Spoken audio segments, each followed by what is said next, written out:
Hello everyone. तो कल हमने देखो कहां तक कर लिया था। हमने कल average molar mass of a gas तक कर लिया था और इस पे बहुत सारे क्वेश्चंस भी कर लिए थे। इसमें आगे बढ़ने से पहले एक चीज थोड़ी सी हमने शायद यहाँ पर लिखने में गलती कर दी थी, वो चीज देख लो। देखो हमने एक क्लोरीन वाला क्वेश्चन किया था जिसमें 35 और 37 आइसोटोप कर रखा था।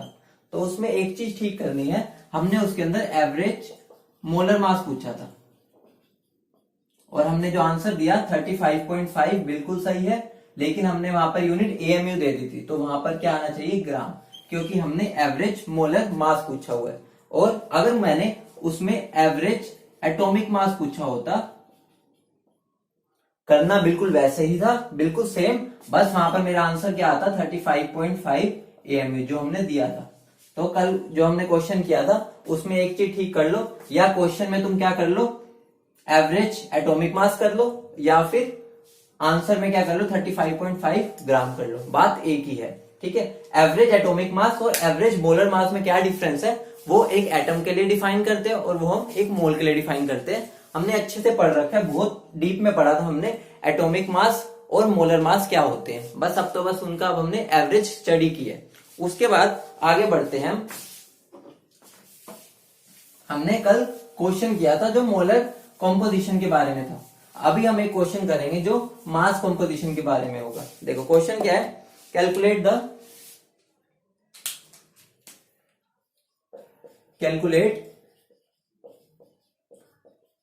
द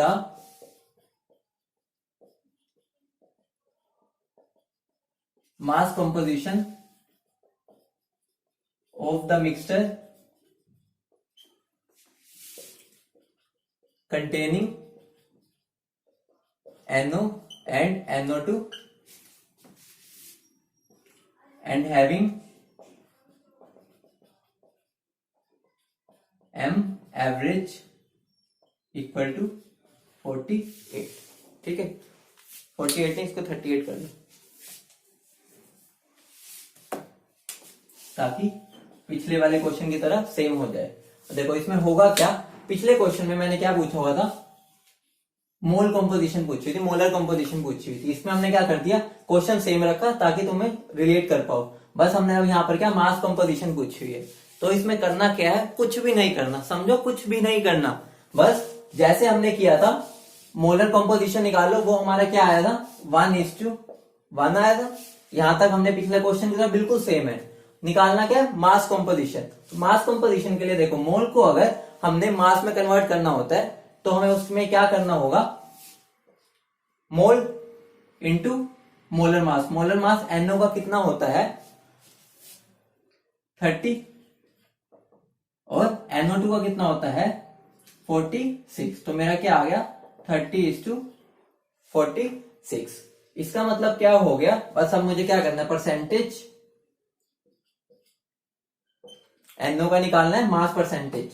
तो उसमें क्या करना होगा 30/30 प्लस 46 इंटू 100। अगर मुझे मास परसेंटेज ऑफ NO2 निकालना है वो क्या हो जाएगा 46/30 प्लस 46 इंटू 100। ठीक है, तो ये हो गया मास परसेंटेज निकालने के लिए कुछ नहीं, mass of NO divided by total mass. अभी हमने उस दिन फॉर्मूला सीखा था कल कि परसेंटेज मास कैसे हम कैलकुलेट करते हैं, वैसे ही है, बिल्कुल कोई दिक्कत नहीं है इसके अंदर। उसके बाद हम आगे देखो, एक ऑब्जर्व करने वाली चीज देखो जहां से तुम्हारा बहुत सही कंसेप्ट क्लियर होगा। तुम्हें कई बार कैलकुलेशन से बच सकते हो। कैसे, अगर देखो ये तभी वैलिड होगा जब हमारा, जब देखो अगर हमारा M एवरेज जो कि M1 प्लस M2/2 अगर हम करेंगे, वो हमारे अगर इक्वल आ रहा होगा 38 की। मतलब क्या, दोबारा समझो। देखो अगर मेरा, इस क्वेश्चन से समझा रहा हूं, अगर मेरा M1 प्लस M2/2 जो आ रहा है वो, और जो मुझे M एवरेज गिवन है, वो दोनों इक्वल आते हैं, तो हम बोल सकते हैं कि हमारी जो कंपोजिशन है वो 50:50 है, मतलब 1:1 है। ये चीज ध्यान से सुनो। देखो मान लो अभी अब हमें क्वेश्चन गिवन है, हमें क्वेश्चन में कुछ सोल्व नहीं करना पड़ेगा। जैसे इस क्वेश्चन को हम एक बार दोबारा ट्राई करते हैं। अगर मेरे से ये पूछा हुआ है एम एवरेज, मुझे 38 गिवन है, तो मुझे क्या करना है, NO का मास, NO2 का मास, NO कितना होता है मेरा 30, N2 का कितना होता है 46, इसका एवरेज निकाल के देखो। जैसे नॉर्मल हम करते हैं, वो किसके इक्वल आ रहा है हमारा 38 की, जो कि हमारा एम एवरेज जो कि गिवन है उसके इक्वल आ रहा है। इसका मतलब क्या हो गया कि हमारे जो दोनों है वो 1:1 रेशियो में प्रेजेंट है, मतलब 50% वो है 50% वो है। ध्यान रखना ये चीज तभी वैलिड होगी जब हमने जो इन दोनों का एम का एवरेज निकाला है वो इक्वल क्या आ रहा है जो हमारा कैलकुलेटेड है, मतलब जो हमें गिवन है। तो इस चीज पर ध्यान देना, हर जगह ये वैलिड नहीं हो सकता, बस ये कई बार तुम्हारी कैलकुलेशन बचा सकते हैं। इसके बाद हम आगे बढ़ते हैं vapour density.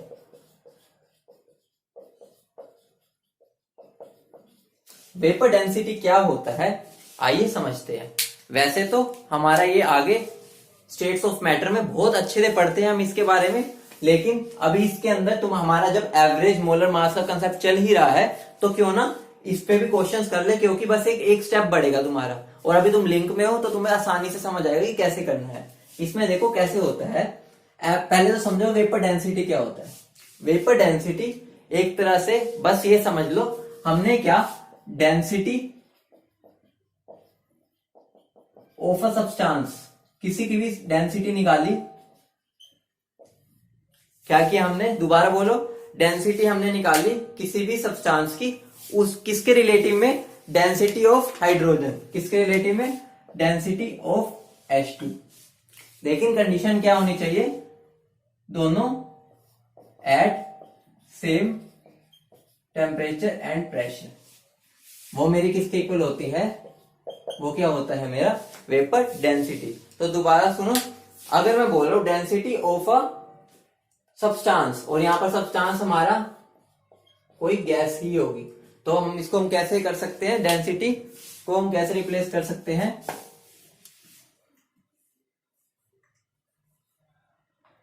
Density of a gas upon density of H2 at same temperature and pressure. तो मेरी वेपर डेंसिटी देखो PV इजिकल टू nRT होता है हमारा आइडियल गैस इक्वेशन।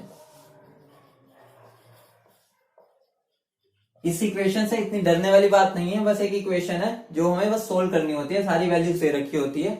इसमें देखो PV इजिकल टू N क्या होता है, given mass by molar mass into RT।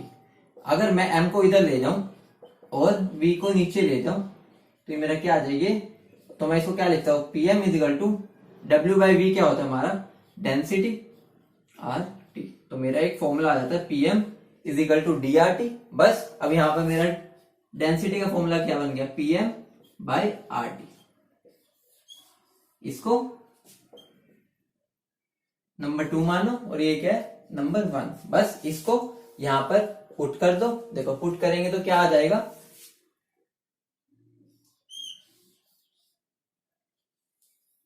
तो मेरी वेपर डेंसिटी क्या बन गई, PM मोलर मास किसका होगा यहाँ गैस का upon RT divided by PM H2 का डिवाइडेड बाय RT। देखो प्रेशर कंडीशन सेम है, टेम्परेचर की कंडीशन सेम है, R तो वैसे ही कांस्टेंट है, तो मेरा बन क्या गया ये M gas bye M H2। तो मेरा वेपर डेंसिटी का फॉर्मूला क्या बन गया, M गैस मतलब molar mass of gas upon molar mass of H2 क्या होता है 2। तो मेरा एक बहुत ही सिंपल सा रिलेशन आ गया, molar mass of gas is equal to vapour density into 2। ठीक है, बहुत ही सिंपल सा रिलेशन है। तो वेपर डेंसिटी मेरा क्या हो गया, मोलर मास को डिवाइड कर दो बाय 2 और मेरा क्या आ जाती है वेपर डेंसिटी। देखो अभी अब हमें यूज कैसे करना है, अगर तुम्हें ये चीज में अभी कंफर्टेबल नहीं हुए टेंशन ना लो, आगे बहुत डिटेल में हमने PV इक्वल टू nRT पढ़ना है। जब तक हमारी फिजिकल चलती रहेगी आगे, जब गैस की बात होगी वहां PV इक्वल टू nRT ही लगेगा, तो उसके साथ तुम बहुत हैबिचुअल हो जाओगे। अभी अगर तुम्हें इतना समझ में नहीं आया तो टेंशन लेने वाली बात नहीं है, बस एक रिलेशन जो हमारा इससे काम का आया है वो क्या है, vapour density is equal to molar mass by 2। ये रिलेशन को बस हमें याद रखना है। अब इस पे देखो क्वेश्चन क्या बनता है, देखो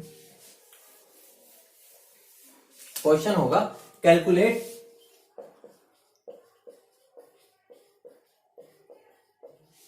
the molar composition, calculate the molar composition of a mixture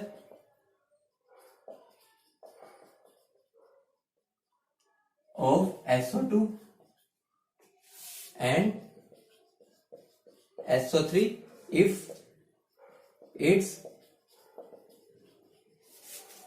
vapor density is 36। हमें क्या करना है, हमसे क्या पूछा हुआ है इन्होंने, मोलर कॉम्पोजिशन निकालने मिक्सचर की जिसमें हमें SO2 है और SO3 है, अगर हमें उसकी वेपर डेंसिटी दे रखी है। देखो बहुत सिंपल सा है। एक और बात ध्यान रखो, अगर मुझे मिक्सचर दे रखा है गैसेस का, तो उसके लिए हमारा फॉर्मूला क्या बन जाएगा, vapour density mixture is equal to molar mass mixture, जो कि हम क्या बोलते हैं, एम एवरेज डिवाइडेड बाय 2। ये मेरा रिलेशन वहां से आया है। तो अब ये देखो, अगर अब मुझे मोलर कॉम्पोजिशन निकालनी है और मुझे वेपर डेंसिटी दे रखी है, तो वेपर डेंसिटी क्या होगा 36। तो अगर मुझे मोलर मास निकालना है मिक्सचर का, विच इज इक्वल टू, हमें पता है मिक्सचर का मोलर मास क्या होता है, हम एवरेज, तो वो किसके इक्वल होता है, हमारा vapour density into 2। Vapour density क्या दे रखे 36 into 2 which is equal to 72। अब देखो अभी मेरा क्या आ गया, मोलर मास 72 ग्राम। अब इसमें क्या करेंगे हम, वेपर डेंसिटी होगी, मोलर कॉम्पोजिशन निकालनी है। तो मोलर कॉम्पोजिशन के लिए बहुत सिंपल सा है, यहाँ आगे तो तुम्हें आता ही है। तो मेरे किसके इक्वल हो जाएगा, 72 इज इक्वल टू, ये क्या बन जाएगा हमारा 32 और 32 64 इंटू एक्स प्लस ये क्या बन जाएगा मेरा 64 में 16 और ऐड कर दो, वो क्या बन गया मेरा 80 into 100 minus x divided by 100। तो ये मेरा क्या बन जाएगा 7200 equal to 64x plus 8000 minus 80x। तो ये मेरा क्या बन जाएगा 16x इज इक्वल टू 800। तो x मेरे किसके इक्वल आ जाएगा 50%। तो हम क्या बोल सकते हैं, मोलर कंपोजिशन मेरी क्या आएगी 1:1 या दोनों 50-50% होंगे।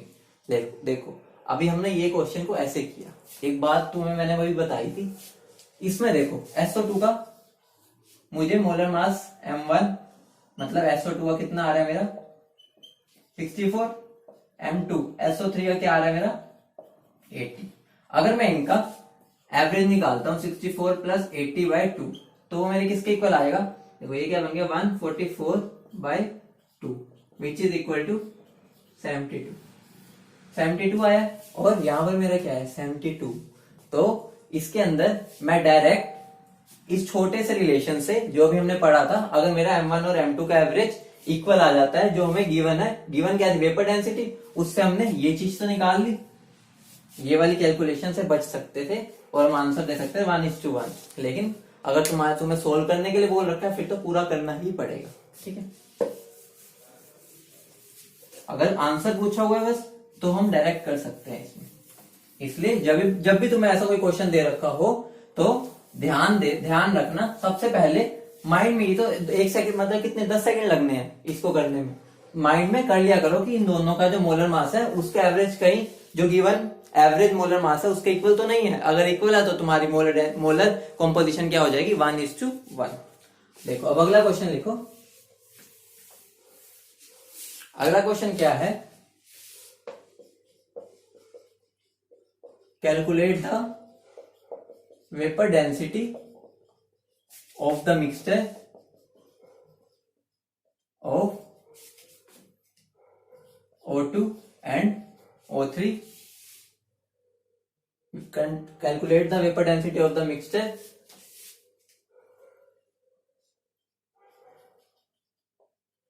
containing O2 and O3 in the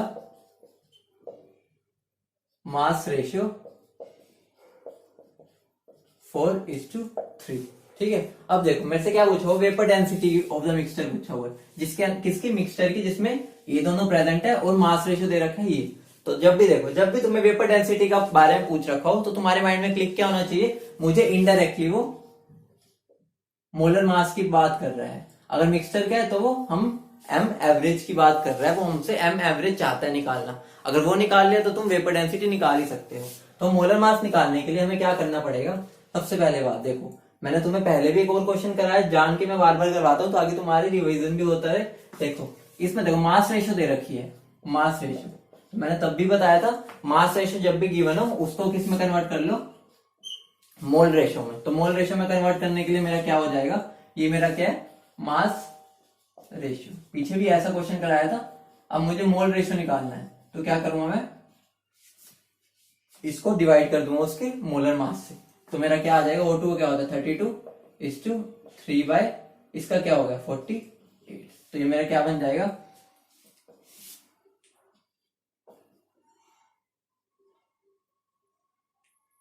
16:8 2:1। तो मेरा क्या आ गया, ये मेरा मोलर रेशियो आ गया 2:1। बाकी तो तुम्हें आता ही है कैसे करना है, क्या करना है, M average is equal to क्या बन जाएगा 32 इंटू 2 plus 48 into 1 divided by 2 plus 1। तो ये मेरा क्या बन जाएगा, ये क्या 64 और 48 कितना हो गया, 64 और 48 112। तो मेरा 112/3, ये मेरा क्या आ गया, एम एवरेज की वैल्यू 112/3। ठीक है, पूछा गया मेरे से उसने वेपर डेंसिटी। तो वेपर डेंसिटी मेरा क्या होता है, मोलर मास बाय 2। यहां पर मेरी मिक्सचर की बात हो रही है तो मुझे क्या निकालनी है, वेपर डेंसिटी ऑफ मिक्सचर। तो वो किसके इक्वल हो जाएगी, M average by 2 which will be equal to 120/3 into 2 which will be equal to 56/3। ठीक है, और एक और बात ध्यान रखना, वेपर डेंसिटी की कोई यूनिट नहीं होती, क्योंकि दोनों जो है रिलेटिव है, नीचे भी डेंसिटी है ऊपर भी डेंसिटी। जैसे हमने रिलेटिव एटॉमिक मास किया था, इसका भी वही सेम है कि यूनिटलेस होती है, इस वजह से इसकी कोई डायमेंशन या यूनिट नहीं होती।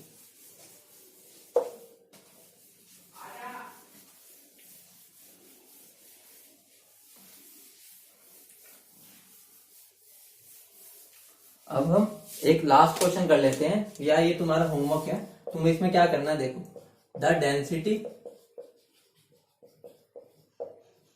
Of a gaseous mixture containing N2 and O3 is 3.2 grams per liter at 2.463 atm and 300 Kelvin. Calculate molar composition. देखो इसमें क्या करना है, अब हमें मोलर कंपोजिशन निकालनी है। हमें क्या दे रखे, डेंसिटी ऑफ गैसियस मिक्सचर। एक और बात हमें ध्यान में रख लेना बिल्कुल, जो हमारा वेपर डेंसिटी होती है वो डेंसिटी, वो दोनों डिफरेंट चीजें हैं, उन दोनों को मिक्स मत कर देना। अब उन्होंने साफ साफ दे रखा है डेंसिटी ऑफ गैसियस मिक्सचर, जो कि दे रखी है 3.2 ग्राम्स पर लीटर। तो इसको ये ना समझ लेना कि वेपर डेंसिटी है। तो इसके अंदर देखो क्या हो जाएगा, PM is equal to DRT होता है। मुझे डेंसिटी दे रखी है, ठीक है, डेंसिटी अगर मुझे दे रखी है तो मेरे प्रेशर की वैल्यू क्या है 2.463। मोलर मास मुझे क्या करना है, निकालना है, ठीक है। डेंसिटी की वैल्यू क्या दे रखी है 3.2 ग्राम इंटू आर क्या 0.0821। ये इसलिए वैल्यू पुट की क्योंकि ये एटीएम में है, तो हम ये भी आर की वैल्यू भी एटीएम वाली पुट करेंगे। टेम्परेचर की वैल्यू क्या है 300। तो मेरा जो एम है वो क्या आ जाएगा 3.2 इंटू 0.0821 इंटू 300 बाय 2.463। इसको कैलकुलेट करके हमारा क्या आ जाएगा 32 ग्राम। इसको कैलकुलेट कर लेना, हमारा क्या आएगा,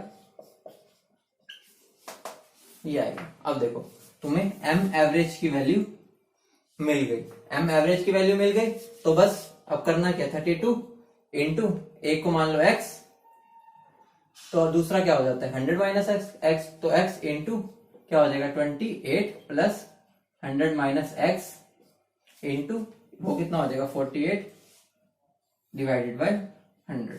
तो यहाँ पे सोल्व करोगे एक्स की वैल्यू आ जाएगी, तो एक्स की वैल्यू क्या आ जाएगी देखो 3200 is equal to 28x plus 4800 minus 48x। तो ये यहाँ पर ले जाओ तो क्या बन जाएगा ये हमारा 1600 इज इक्वल टू 20x, तो मेरा x क्या आ गया 80। तो मेरा मतलब इसका मतलब क्या हो गया हमारा जो परसेंटेज N2 की कंपोजिशन है वो क्या है मेरा 80% और O3 कितना है मेरा 20%।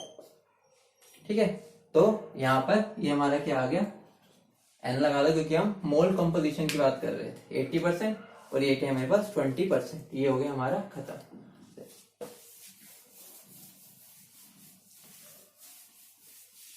बहुत सिंपल क्वेश्चन होते हैं, बस हमें क्या करना है समझना है बातों को कि क्या चल रही है। अब हम जो पढ़ने वाले अगला टॉपिक वो है percentage composition.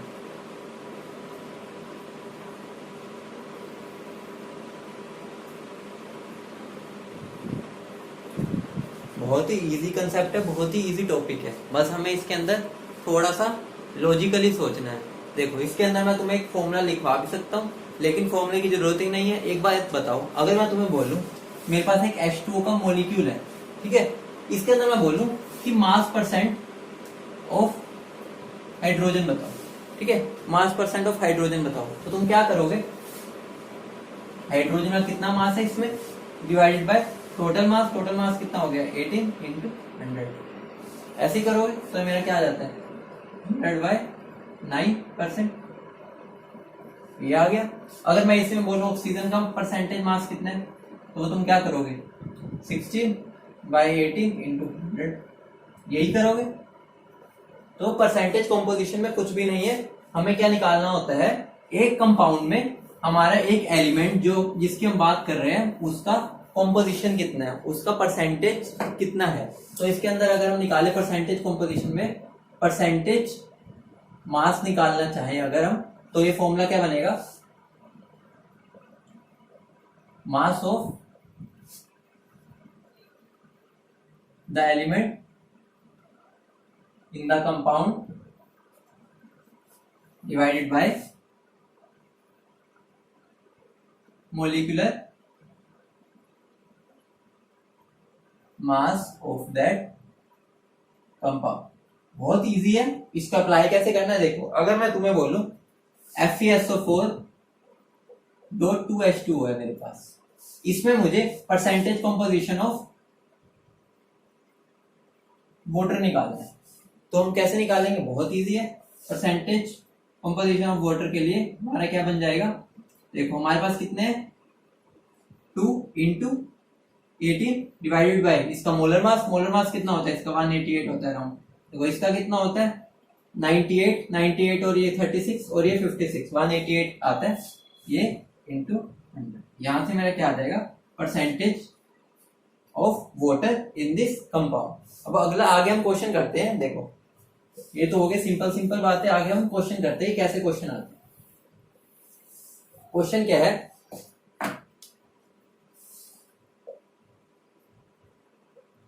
In oxide of iron percentage composition of oxygen is 40%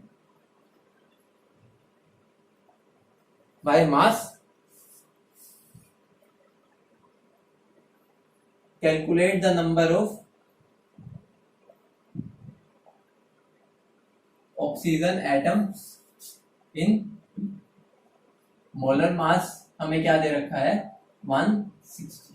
ठीक है, इस क्वेश्चन में कैसे अटेम्प्ट करना है बहुत इजी है। इन्होंने हमें क्या बोल दिया ऑक्सीजन का जो परसेंटेज है वो है हमारा 40%, उसका मतलब आयरन का कितना होगा इसमें 60%।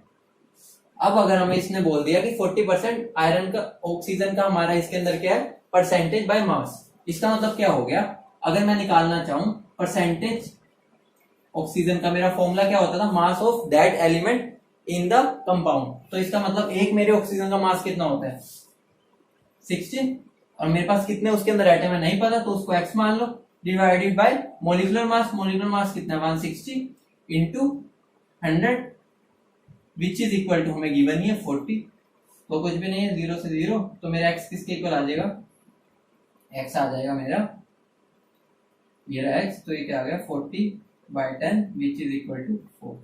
इसका मतलब क्या हो गया, ये जो मेरी ऑक्साइड है आयरन की, उसके अंदर मेरे आयरन के जो एटम्स है वो है 4। ठीक है, बहुत सिंपल था, देखो कुछ भी नहीं था, बहुत आसान है। देखो एक और क्वेश्चन करते हैं जो थोड़ा ट्रिकी है। क्वेश्चन क्या है,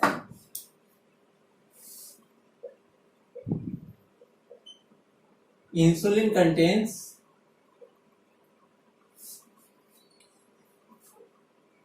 3.20% sulphur bye mass, calculate the minimum molar mass of insulin. ठीक है, बहुत इजी क्वेश्चन है लेकिन थोड़ा ट्रिकी है। क्वेश्चन क्या है, हमें क्या इंसुलिन के अंदर बोल रखा है कि 3.20 सल्फर होता है, तो हम मिनिमम मोलर मास निकालना है इंसुलिन का।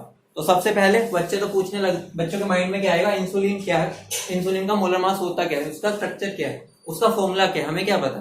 तो यहीं पर बच्चे मार खा जाते हैं। बहुत सिंपल है, ध्यान से लैंग्वेज को पढ़ो। उन्होंने बस क्या बोला हुआ है कि जो सल्फर का परसेंटेज है वो हमारा 3.20 है। ठीक है, अब हमें देखो परसेंटेज सल्फर अगर हमें निकालना है तो हमें क्या करना होगा, सल्फर हमारा कितना मास होता है 32। ठीक है, और उन्होंने क्वेश्चन पढ़ो ध्यान से, calculate the minimum molar mass. Minimum molar mass का मतलब क्या हो गया कि मिनिमम कितना, कम से कम कितना होगा, कम से कम मतलब क्या हो गया कि सल्फर का एटलीस्ट उसके अंदर 1 एटम होना चाहिए। अगर 1 नहीं हुआ तो वो इंसुलिन ना हुआ, तो मिनिमम 1 तो होगा। तो मिनिमम की जब भी कंडीशन आ गई तो वो तो 1 ही हो सकती है। तो number of atoms 1 divided by molar mass हमें निकालना है, और into 100 which will be equal to 3.2। तो मेरा मोलर मास कितना आ जाएगा, बहुत इजी क्वेश्चन था। लेकिन जिन बच्चों ने ये नहीं समझा कि उसमें हमें उसके स्ट्रक्चर या मोलिकुलर फॉर्मूला की जरूरत ही नहीं है इंसुलिन की, आधे तो ये देखते ही छोड़ देंगे कि भाई ये क्वेश्चन के अंदर तो हमें इंसुलिन के बारे में कुछ पता ही नहीं है। और देखो कहीं पर उसका यूज हुआ कुछ, बस हम अपना दिमाग लगाना था, मिनिमम मोलर मास निकालना था। तो हमेशा ध्यान रखना जब भी मिनिमम मोलर मास की बात हो तो उसके अंदर हमें क्या 1 लेकर सोल्व कर देना। ये बहुत ही स्टैंडर्ड क्वेश्चन है, ये आता है तो तुम्हें समझ आ ही जाएगा कि इसको हमें कैसे करना है, अगर तुमने ये वाला क्वेश्चन अच्छे से समझ लिया। ठीक है, उसके बाद अब हम क्या करेंगे, मैंने तुम्हें अभी तक टोटल 3 क्वेश्चंस दे रखे हैं जो मैंने अभी तक तुम्हें सोल्व करके नहीं बताए, उनको आज हम वो खत्म कर लेते हैं। क्वेश्चन क्या आते हैं पहले देखो, क्वेश्चन क्या आते हैं। एक तो मैंने दिया था time required to spend 1 mole money, 1 mole money को टाइम खत्म करने में कितना टाइम लगेगा। ठीक है, तो इसका हम आज सॉल्यूशन कर लेते हैं। ठीक, तो अगली क्लास में हम स्टार्ट करेंगे सारे जो केमिकल लॉज हैं। ठीक है, आज हम इसको ये खत्म कर लेते हैं फटाफट, जो 3 क्वेश्चन बचे हैं जो हमारा पेंडिंग वर्क है। ठीक है, तो अगर हम बोले क्वेश्चन क्या था कि 1 मोल खत्म करने के लिए हमें कितना टाइम लगेगा। ठीक है, अगर हम 1 सेकंड में 1 करोड़ रुपीस खत्म कर रहे हैं, देखो क्या होगा अगर मैं 1 सेकंड में 10⁻7 रुपीस खत्म कर रहा हूं, तो अगर मैं फिर 1 मिनट में कितना करूंगा 10⁻7 इंटू 60, तो मैं 1 आवर में कितना करूंगा इंटू 60। तो अगर मैं निकालना चाहूं 1 डे में कितना करूंगा,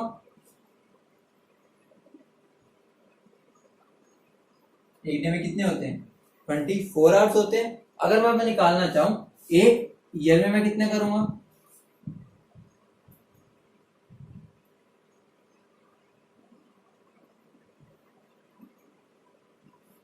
मेरा क्या हो गया, मैं 1 ईयर में इतने रुपीस खत्म कर सकता हूं। आई समझ, मैं इतने रुपीस खत्म कर सकता हूं। और इसका क्या आता है हमारा सोल्व करेंगे, अराउंड आ जाता है which is equivalent to 305 trillion. हुआ क्या, मतलब मैंने एक साल में बस अभी तक इतने पैसे ही खत्म कर पाया हूं। तो इसका मतलब क्या हो गया, 315 trillion is spent in 1 year। तो 1 कितने में होंगे, 1/315 इंटू 10⁻12। तो मेरा जो 6.023 इंटू 10⁻23 मतलब 1 मोल है, उसको खत्म होने में कितना टाइम लगेगा।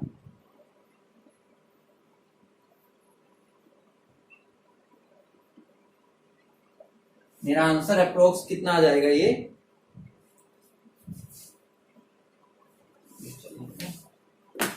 मेरा आंसर कितना आ जाएगा, 85 ट्रिलियन, सही है। हाँ, तो मेरा आंसर लगभग मुझे 85 इंटू 10⁻12 ईयर्स लगेंगे 1 मोल रुपीस को खर्च करने में। सोचो कितना बड़ा नंबर है ये। अगर हम 1 सेकंड में 1 करोड़ रुपीस खर्च कर रहे हैं तो हमें फिर भी 85 ट्रिलियन ईयर्स लग गए उसको खत्म करने के लिए। तो देखो, सोचो कितना बड़ा नंबर है ये। ठीक है, अगला क्वेश्चन क्या था,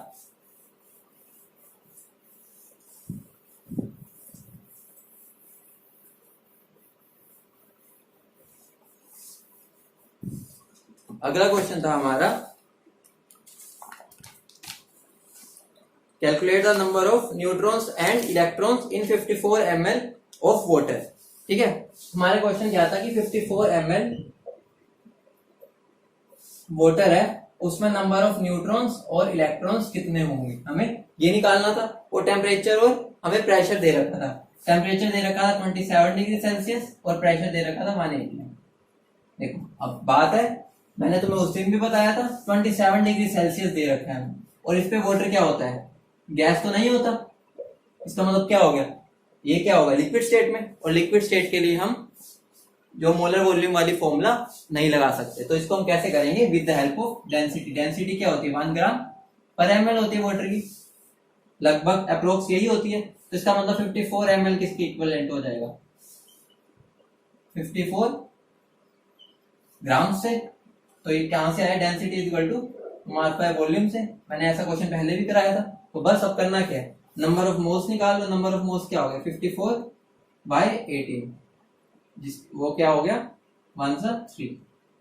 तो मेरा क्या आ गया 3 मोल्स। अब मेरा क्या आ गया, ये 3 मोल्स। अब बात आती है 3 मोल्स है तो मेरे इसके अंदर H2O जो मॉलिक्यूल है, ठीक है, 3 मोल्स है, तो मुझे नंबर ऑफ इलेक्ट्रॉन्स और नंबर ऑफ न्यूट्रॉन्स निकालने हैं। तो पहले हम बात कर लेते हैं नंबर ऑफ इलेक्ट्रॉन्स की। तो मेरे पास एक H2O में कितना होता है, 1 मोल अगर मैं H2O ले रहा हूं तो उसके अंदर मेरे पास कितने इलेक्ट्रॉन्स होते हैं, ये हो गए 8 और 2, 10 इलेक्ट्रॉन होते हैं। तो इसका मतलब क्या हो गया, मेरे लिए 3 मोल्स में कितने हो जाएंगे, 10 मोल इलेक्ट्रॉन। अगर मैं 1 मोल की बात कर रहा हूं, एक मॉलिक्यूल की नहीं, तो इसका मतलब मेरा 3 मोल्स में कितने हो जाएंगे, 30 moles electron, which will be equivalent to 30 electron। यही बात अगर मैं करूं नंबर ऑफ न्यूट्रॉन्स निकालने की, न्यूट्रॉन्स में भी यहां तक तो क्या सेम रहेगा। अब हमें ये क्या करना है, 3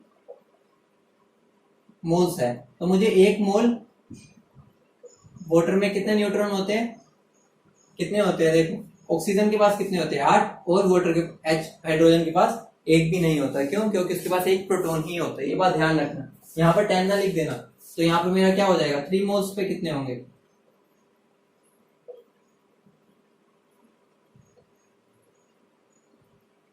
8 3 24 मोल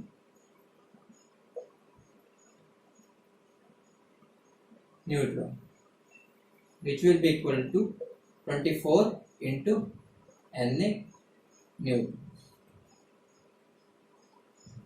ठीक है, हमने जो क्वेश्चन है वो भी अब खत्म कर लिए। नेक्स्ट क्लास में हम लॉज से स्टार्ट करेंगे।